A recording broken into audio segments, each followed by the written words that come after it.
ఇంట్లో సహాయం చేస్తూ ఉండడం నిజంగా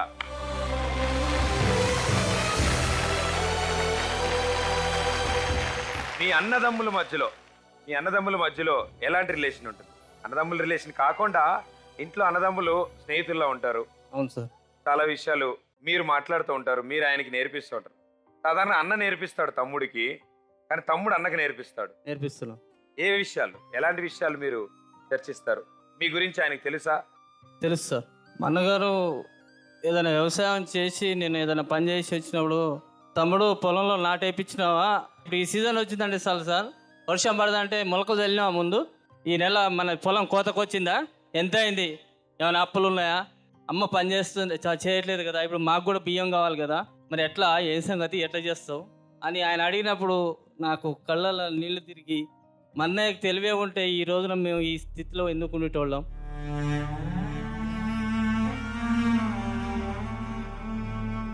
అన్నీ ఉన్న అన్నదమ్ములే ఇలా సరిగ్గా ఒకరినొకరు ఆదుకునే పరిస్థితి లేరు. అలాంటిది మా అన్నయ్యకి ఏది లేకపోయినా ఈరోజు తమ్ముడి మీద ఇంత ప్రేమ చూపిస్తున్నారని నాకే మా అన్న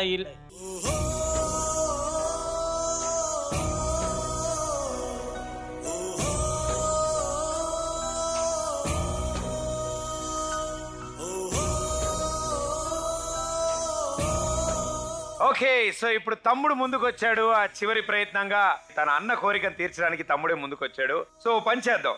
ఈ చివరి ప్రయత్నంలో ఈసారి ఆ షాప్ నిర్మించడానికి ఇంకా మనకి 30,000 రూపాయలు కావాలి. వాటిల్ని ఇప్పుడు ఒక చిన్న ప్రయత్నం ద్వారా మనం వాటిని సంపాదించుకుందాం. సరేనా సార్? సరే. ఓకే. అన్నగారు ఎలాగో మీరు అన్నట్టు ఆ బ్యాగులు కుట్టగలరు, సంచులు తయారు చేయగలరు, కుట్టగలరు అంటున్నారు కదా. సో ఆయన కుట్టగలరు కాబట్టి మీరు అలాంటి ఆ పెద్ద పెద్ద సూదులు ఏదైతే వాడతారో వాటికి దారం ఎక్కించండి చాలు నాకు. సరేనా? Okay sir. ఎన్ని సూదులకి దారం ఎక్కిస్తారో నేను చూస్తా. ఓకేనా? Okay sir. Let's go, come on. మీ ముందుకి సూది వచ్చింది, దారం వచ్చింది. చాలా సింపుల్ గా మీరు అతి తక్కువ టైంలో 60 సెకండ్ల టైంలో ఎన్ని సూదులు కవర్ చేస్తారో అంత డబ్బు మన చేతికి వస్తుంది. Okay sir. So Krishna Nayak ఆడడానికి సిద్ధంగా ఉన్నారు. ఓకే, ఇదిగోండి దారం, అదిగోండి సూదులు. 3, 2, 1 గో.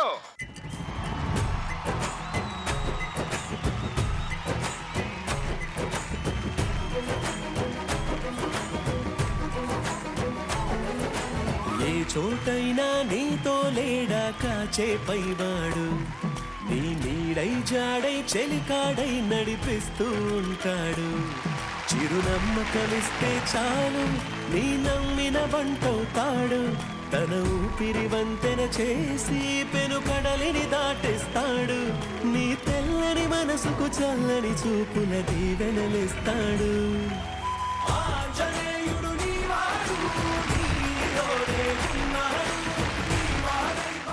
ఈరోజు వాళ్ళ మొదటి ప్రయత్నంగా రాకేష్ తన కాలు ఆపరేషన్ కోసం ఏదైతే ఇక్కడ ప్రయత్నిస్తున్నాడో ఆ ప్రయత్నంలో మొదటి ప్రయత్నం పూర్తయింది. 10,000 రూపాయలు మన దగ్గరికి చేరాయి. సో ఆపరేషన్ ఖర్చులు ఏదైతే ఉన్నాయో దాంట్లో భాగంగా మరో ప్రయత్నం మనం ఇప్పుడు చేద్దాం.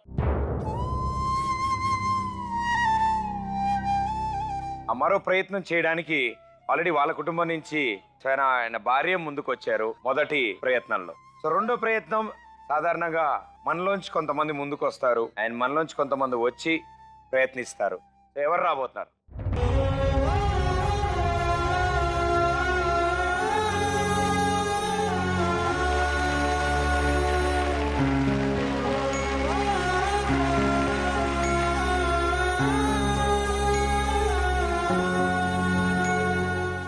సో మీ నలుగురు ఇప్పుడు వాళ్ళ కోసం చేస్తున్న ఒక చిన్న ప్రయత్నం ఇది.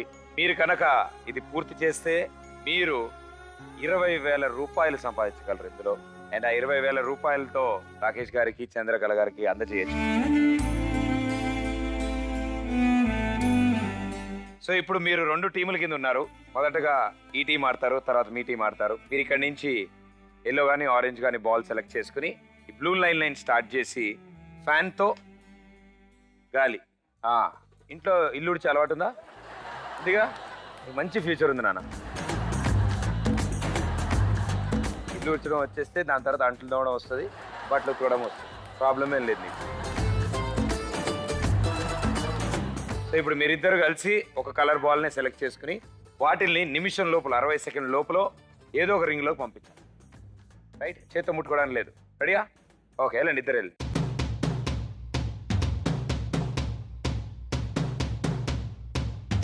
Three, 2, 1, go!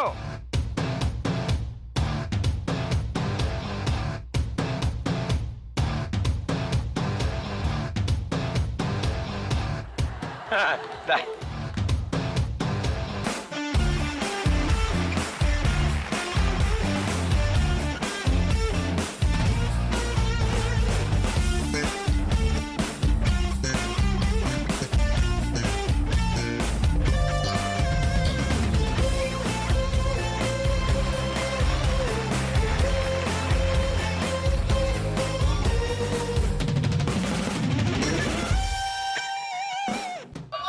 Hey, come on!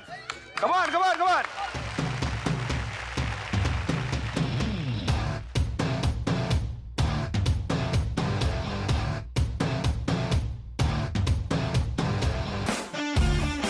Three, 2, 1, time up. Okay.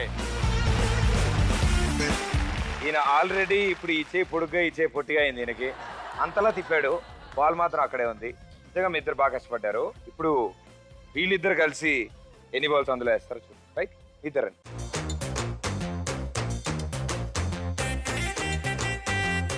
Ready, 3, 2, 1, go!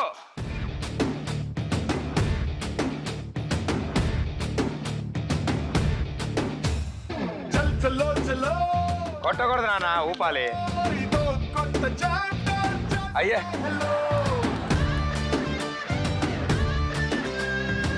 చలో చలో చలించు దారిలో ప్రతి ఒక్క ఛాలెంజ్ ఫేస్ చెయ్యరు. తీపితో పాటుగా పక్క నుంచి ఊపితే వెళ్తుంది, పక్క నుంచి, పైనుంచి కాదు. ఉంచడం జిందగీకి అలవాటే, కష్టమే రాదనే గ్యారంటీ లేదు. పడేసి పరుగు నేర్పు ఆటే బ్రతుకంటే. అందుకో హత్తుకో ముందరున్న ఈ క్షణాన్ని. చలో చలో లైఫ్ సేమిలో ఇదో కొత్త chapter. Just say hello. 10, 9, 8, 7, 6, 4, 3, 2, 1, time up. పెళ్లి చేసిన 10 సంవత్సరాలకే భర్త జబ్బు వచ్చింది.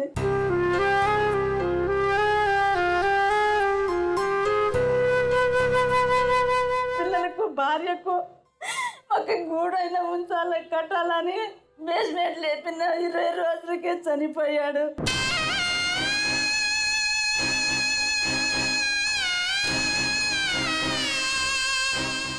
అప్పటి నుంచి మా అమ్మకు ఆ ఇల్లు కట్టాలనే కోరిక ఉంది.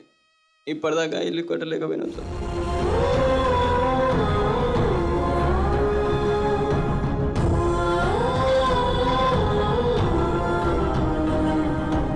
వాళ్ళ కళ నెరవేర్చడానికి మీరందరూ కూడా తోడుండాలి.